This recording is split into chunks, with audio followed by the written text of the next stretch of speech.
এই যে আজকেও আমরা কাজ করতেছি রাস্তার। তো দেখেন এখনো শেষ হয় নেই, ব্যাটকা থেকে ওয়াজেদ বাজার পর্যন্ত। তো এই ব্যাটকা সীমানা আমাদের সীমানায় যে এই ব্রিজ পর্যন্ত কাজ করতেছি। তো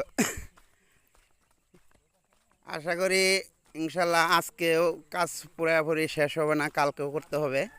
তো দেখেন এই খোঁড়া মারা ছিল, এগুলো ঠিক করার জন্য 6টা লোক নিয়েছি আমরা, যুবদল, বিএমপি, স্বেচ্ছাসেবক দল, সকল অঙ্গ সংগঠনের নেতৃবৃন্দ সব লোকই আছে জড়িত, সহযোগিতা করতেছে।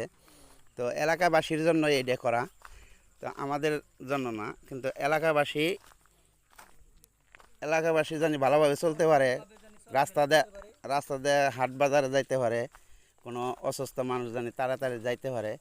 তা আসলে কাঁচা রাস্তা তো, পাকা না, তাও একটু কষ্ট হবে, তাও মোটামুটি ভাবে ঠিক করে দিতেছি।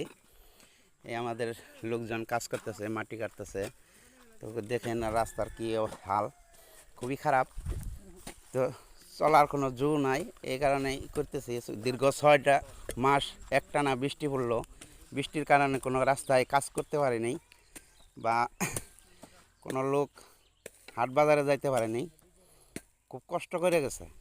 হোন্ডা যদি থাকতো, হোন্ডার মধ্যে প্রচণ্ড কাদা, ট্রাফিক, ঘোড়ার গাড়ি, এইগুলো যায় আরও রাস্তা খারাপ করে। ইনশাল্লাহ এইভাবেই শেষ করতে হবে, আর কালকার দিন করলেই স্পটগুলো শেষ হবে।